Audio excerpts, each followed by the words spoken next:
Hello and welcome everyone, and today we'll be continuing on with the Call of Duty 2 campaign, actually moving into the final campaign of the late war US. December 7th, 1944. Allied forces crossed the border between Belgium and Germany, encountering heavy resistance near the town of Bergstein. Towering over the small town is Hill 400, providing German artillery spotters with a perfect view of Allied forces for miles in all directions. Devastating artillery barrages directed from the summit inflict numerous losses upon the Allies. Now, the U.S. 2nd Ranger Battalion prepares to capture the hill and deny its use to the Germans. Yeah, this is actually something that's frequently forgotten about, because around this time, just 10 days later, you're going to have the Battle of the Bulge, which kind of overshadows this. But this is part of the Battle of the Hurtengern, believe I'm pronouncing that right, but the Hurtengern Forest, which was just a meat grinder for the U.S. By this point in the war, the charge across France, which was actually one of the most impressive marches, and basically it was just a straight charge all the way from Normandy to the German border. That was a huge logistical feat, but by this point they have ran completely out of steam. Their supply lines were stretched. Market Garden failed, and with that, the U.S. basically had to dig in for the winter. They were still trying to push across and try to find a way across the Rhine into Germany to try to end the war. Listen up! Battalion wants us freezing our asses off on top of that hill by the end of tomorrow. But first we gotta kick Jerry out of this cute little town. Follow me! Okay, I'm with ya! Yep. And I think I might just play this mission because,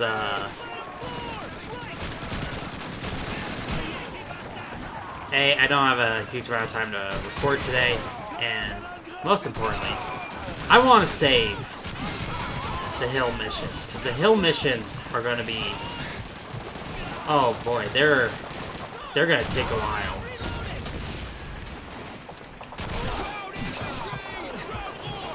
Okay. Good thing he did not charge.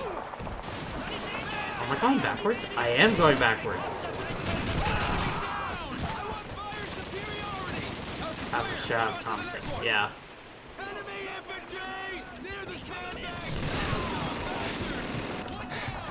Alright. Got them. And I'm gonna try to nail this. Yep, got him. I think I got him. Yeah.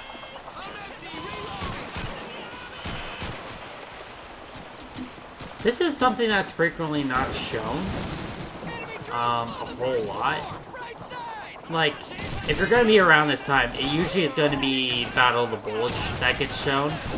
But even then, it's usually D-Day, and then you might have a Germany campaign. I've just accepted the fact that I'm going to die a whole bunch of times. Alright, I'm going to try to rush and grab this guy. I don't know why that machine gun's pointing into the German defenses. That doesn't make a ton of sense. Hey, nail that guy. Yep.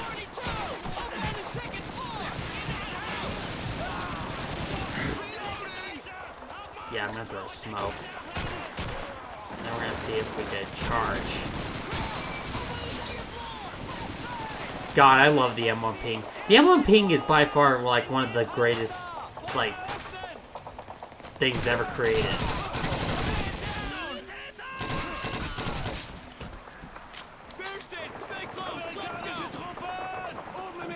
Alright, let's move up. Alright, Wes.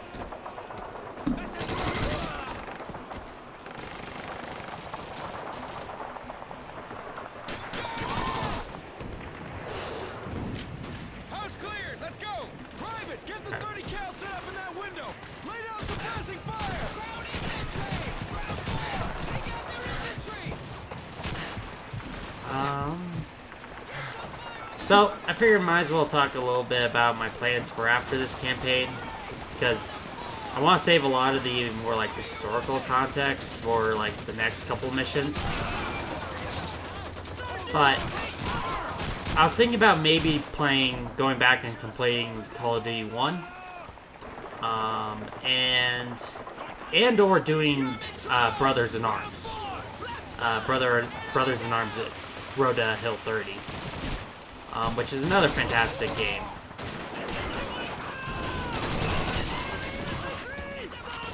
Or if I should just stick with Call of Duty.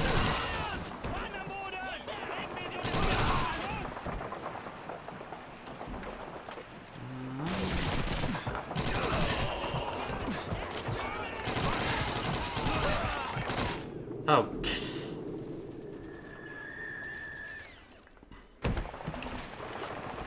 House cleared. Let's go. Private, get the 30 cal set up in that window. Lay down some bracing Let's fire. move up and... Up on the top floor. No. We of course have the 30 cal. Which that guy I think ran up. And the 30 cal was a... It frequently is kind of like derided as not being a great machine gun. I think that's only like true when you compare it to the MG42, but the MG42 is a fantastic machine gun. Like, people forget the MG42 is actually still in use today. Just as a, it just had the caliber changed, and that was it for like modernization-wise.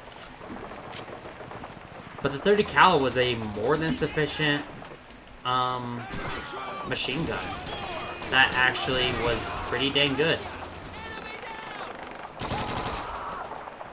It's just frequently kind of overshadowed by other machine guns in the war.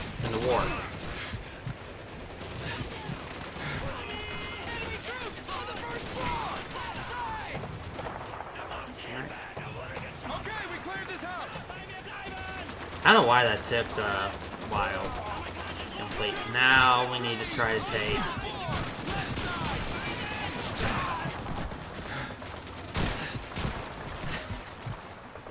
Okay, I'm gonna throw a grenade in there. Enemy troops. Oh my god. Fire. Grenade. Get out of there. First squad. Okay. Group at the roadblock.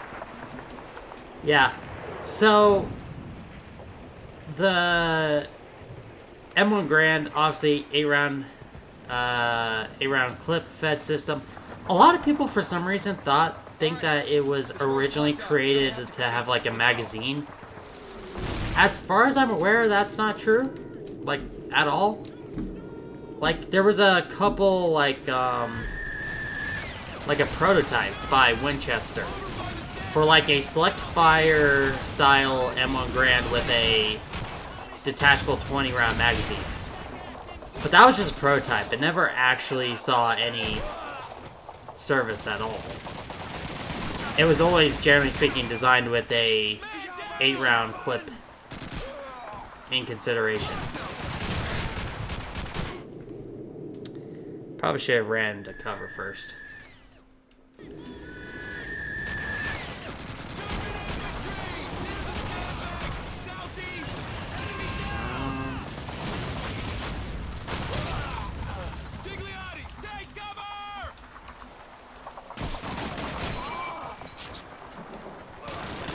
Grenade in there.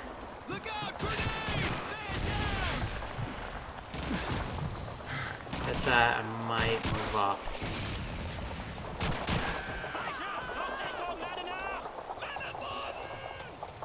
Guy there. Enemy grenade!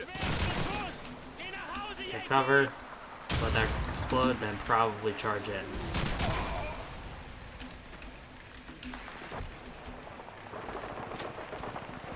Okay, let's clear off the top floor.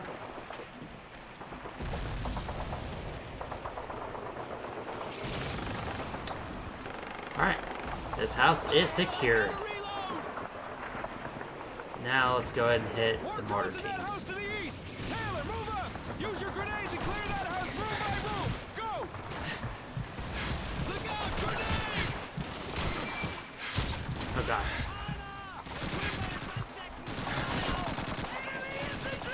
Yeah, we have enemies behind us. But, good thing we took care of them, and I'm gonna try to... Oh my god, okay. Would have been helpful if Sergeant Randall was watching my back. Alright. This time, I'm gonna try to head off these guys. I hope I'm far enough back. Okay, good.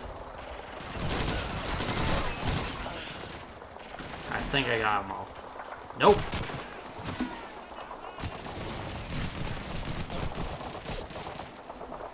Can I go around this way? I cannot. Plus, no, cannot. We're gonna have to take this building on. Or not. You can go through this. Or not. And I suck at remembering missions. Unless if they distinctly suck or I really like them. Like, this mission's fine. I think it's okay. It's just, like, I think the next couple missions are so good that it kind of just overshadows. It kind of just overshadows this mission.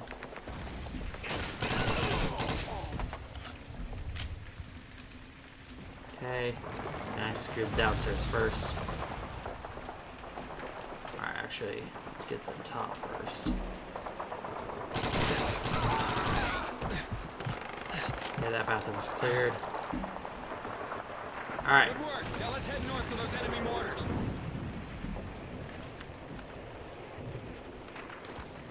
Ooh, Carbine. Yeah, let's give the M1 Carbine some love. I know it's sacrilege to drop the M1, but let's give the M1 Carbine some love. So the M1 Carbine was actually not really produced with a frontline infantry weapon in mind.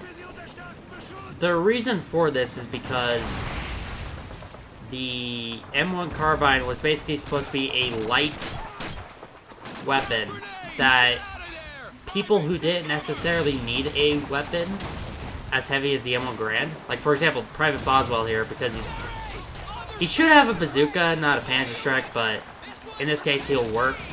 Like, he would also be carrying an M1 Carbine that would be protecting him. And also, not Private Rice, he would have a BAR. Enemy down! But yeah. Also, this is the M1A1, which I think is actually incorrect. Hang on, let me double check by finding a different weapon so we can take a look at it on the ground. Yeah, this is not the M1A1, because the M1A1 was the paratrooper version with the folding stock. This should just be the M1 Carbine. So that's an inaccuracy right there. And I have a video on the Carbine. It's actually my best performing video. And I still, for the life of me, don't understand why.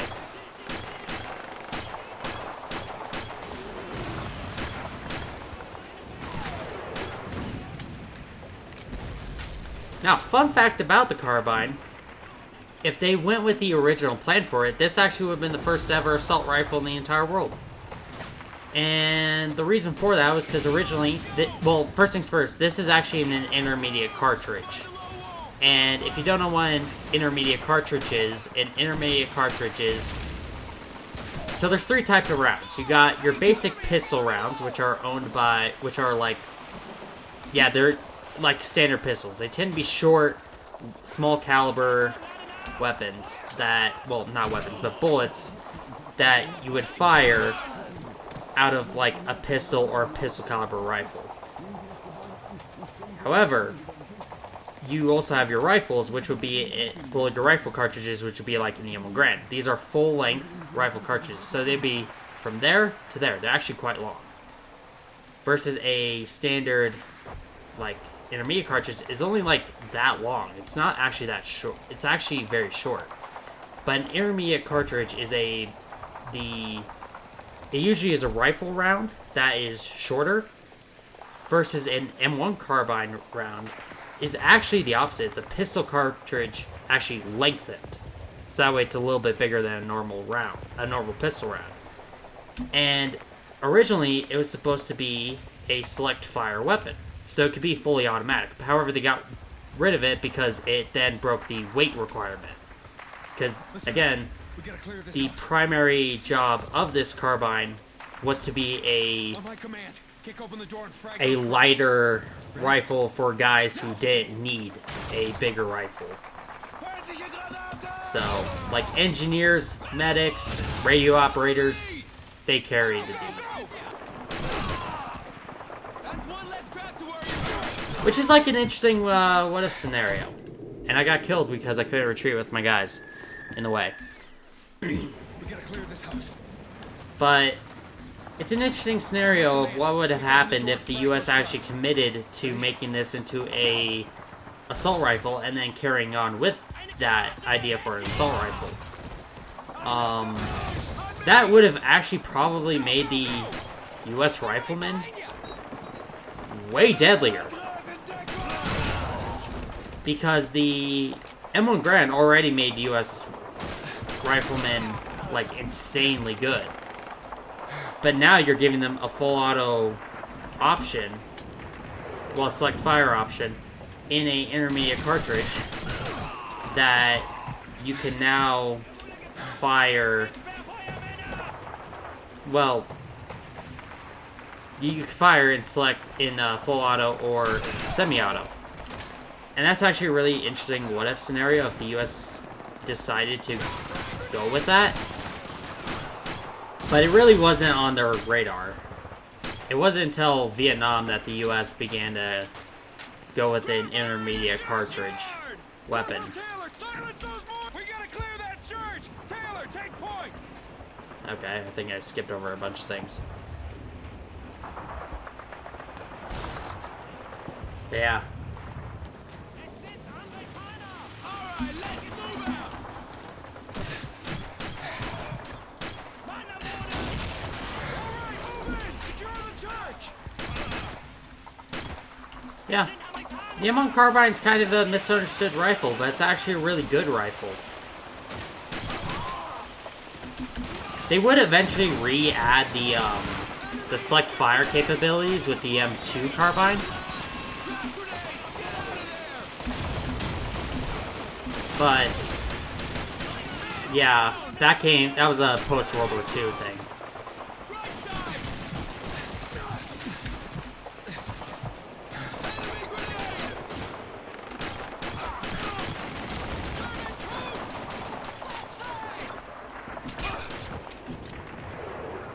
Okay, you're good.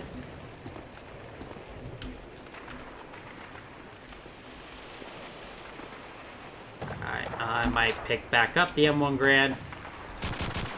The reason for that is because I think we are done now. And I want the M1 Garand for the next mission. All right, fellas. We're gonna dig in and wait for the rest Yep. of the company. That's Watch it. for a counterattack. That hill to the north is crawling with crowds. Tomorrow morning, we're going up there to clean them out. There's one! Spread out! I want the 30 cal right over here! Put some guards on the intersection! Search those bodies for intel! High up the flags! Right! Let's check out that roadblock! Follow me! Alright, and with that, I know it's a shorter episode today, but I just want to save the hill missions for the next episode because I fucking love those missions and I want to give them every single, like, all the attention towards it because I love these missions so much. Mission select.